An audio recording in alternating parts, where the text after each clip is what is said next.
Ke informasi selanjutnya, pemirsa, jumlah pendaftar calon pimpinan dan Dewan Pengawas Komisi Pemberantasan Korupsi dinilai turun drastis.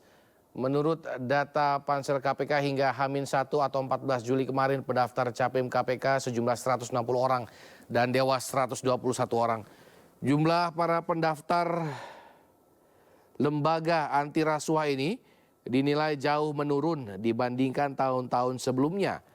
Dari catatan sebelumnya, tahun 2019 lalu, pendaftar Capim KPK mencapai 376 orang. Menurut para pengamat, salah satu penyebab sepinya peminat untuk memimpin lembaga pemberantasan korupsi ini adalah posisi KPK yang saat ini sulit berada dalam posisi independen. Pendaftaran Capim dan Dewas KPK akan dibuka hingga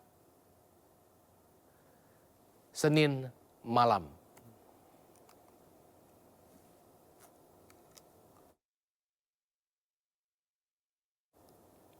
Ya, proses pendaftaran calon pimpinan KPK dan Dewan Pengawas KPK segera ditutup. Hari ini merupakan batas akhir pendaftaran Capim KPK. Untuk membahasnya sudah bergabung bersama kami Ketua DPP Partai Perindo Bidang Hukum dan HAM, Mas Tama S. Langkun. Kami juga sudah menghubungi Ketua Panitia Seleksi Capim KPK, Yusuf Ateh, maupun wakilnya, namun keduanya belum bisa memenuhi undangan dialog. Selamat sore, Mas Tama. Sore, selamat. Mas Tama, Capim KPK sebagai peminat, bagaimana menurut Anda?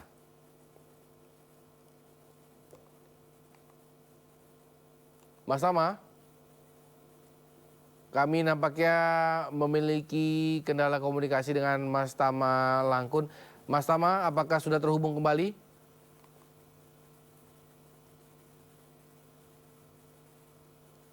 Mas Tama? Mas Tama, apakah sudah terhubung kembali dengan kami di Sindo Sore?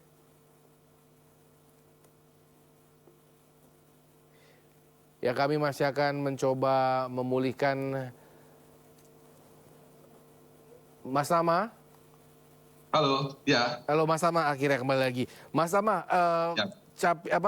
pendaftaran Capim dan Dewan Pengawas KPK ini seperti peminat, tanggapan Anda seperti apa? Ya, tentu saja ini sesuatu yang kita sayangkan ya, karena sebetulnya semakin banyak orang yang kemudian mendaftar dan orang tersebut memang juga berani dan punya kualifikasi. Tentu saja itu semakin bagus karena kita akan punya banyak opsi untuk menentukan siapa pemimpin KPK ke depan.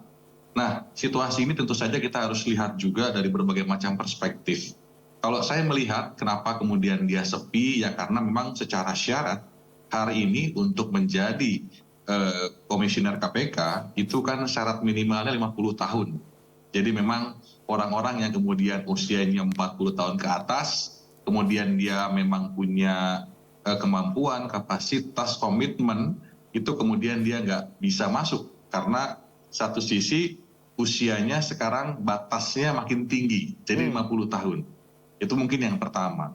Nah yang kedua, kenapa kemudian peminat, mungkin juga ini ada hubungannya dengan persepsi-persepsi yang kemudian selama ini terbangun soal independensi dan lain sebagainya. Tentu saja ini sebetulnya juga harus kita sama-sama jaga, sama-sama kita kawal agar KPK ke depan bisa mendapatkan pimpinan yang memang bagus dan bisa meningkatkan prestasi KPK di kemudian hari.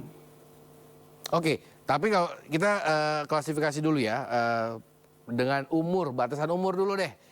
Apakah semakin tua dia berkualitas dalam mengurus korupsi di negara ini, Mas Tama? Kalau kok berbanding terbalik gitu loh dengan umur pemimpin negara misalkan seperti itu, atau pemimpin wilayah? Ya, memang ini sesuatu yang sangat menjadi pertanyaan banyak orang termasuk saya. Kenapa kemudian batas minimalnya harus 50 tahun? Itu kan justru menurut saya itu menutup kesempatan bagi usia-usia yang memang pas begitu untuk memimpin KPK.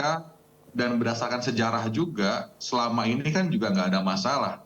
KPK yang kemudian usia di atas 40 tahun, kan selama ini juga tetap bisa bekerja dengan baik, begitu ya. Ini yang kemudian memang nggak cuma saya yang bingung, tapi juga banyak orang yang bingung kenapa menjadi pimpinan KPK sekarang batas minimalnya harus 50 tahun. Ah, Di sisi lain menjadi presiden usianya diturunkan, ya, capres-cawapres.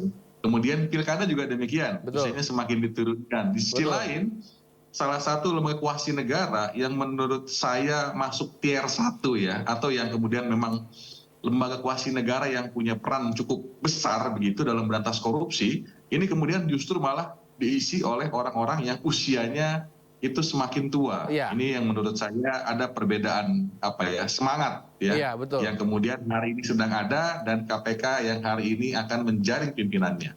Oke, Mas Tama, ini seleksi Capim KPK apakah jadi kunci melihat independensi pansel sendiri, Mas Tama? Ya, kalau kita melihat memang bicara soal seleksi KPK, dia ada 2 tahapan penting.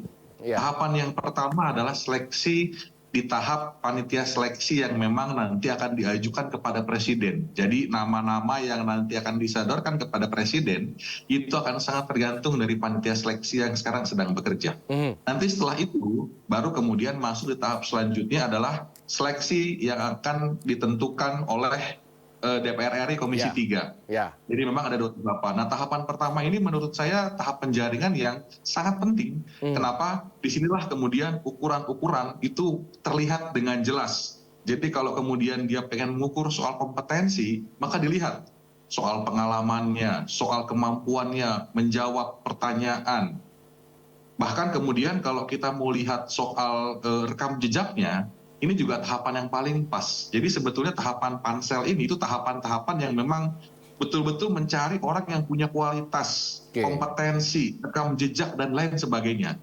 Karena ketika dia masuk ke ranah pemilihan di DPR, itu akan menjadi sangat-sangat politis. Itu Ya, akan betul, menjadi betul. keputusan yang memang diambil oleh partai politik. Jadi unsur politiknya sudah mulai masuk. Ya, Nah, ya, tapi ya. ketika dia di dalam tahapan pansel, ini akan betul-betul mengukur soal kompetensinya, Iya. kapasitasnya, keberpihakannya, rekam jejaknya. Maka dari itu ini adalah tempat yang paling baik buat menguji soal independensi. Nah, maka Oke. dari itu ini menjadi pesan juga untuk rekan-rekan pansel, mudah-mudahan dia mengukur kriteria calon-calon itu betul-betul dengan indikator yang jelas. Misalnya kita bicara soal kompetensinya, ini soal kemampuannya, prasyarat formilnya, pengalamannya gimana. Kemudian pada saat dia bekerja di lingkungannya, di bidang hukum kah, atau bidang ekonomi kah, atau kemampuan tertentu kah, Ya, apakah dia punya prestasi di sana. Nah baik. itu penting. Kemudian soal keberpihakan, apakah kemudian dia pernah misalnya membela perkara-perkara korupsi yang justru Ya. malah mendukung kasus-kasus korupsi misalnya. Atau rekam jejaknya, apakah pernah terlibat kasus, dan lain sebagainya. Maka dari itu ini yang menjadi penting begitu ya pada tahapan proses di panitia seleksi saat ini. Baik, baik. Mas Tama, saya masih ingin ngobrol banyak, tapi nampaknya waktu juga yang harus menyudahi perbincangan kita pada sore hari ini. Tapi yang pasti adalah yang mungkin penting kali ya, bahwa sebenarnya umur itu mungkin harus lebih muda kali ya, biar bisa ngimbangin gitu loh ceritanya. Kan begitu ya Betul. Mas Tama ya? Harapan kita semangat mudanya harus tetap Iya. dipelihara untuk menjaga lembaga kuasi negara seperti KPK yang saat ini sangat penting mengawal demokrasi dan pemberantasan korupsi. Baik, terima kasih Mas Tama telah bergabung bersama kami sore hari ini. Kita tunggu perkembangan dari pemilihan pimpinan-pimpinan baru KPK. Selamat sore Mas Tama. Selamat sore.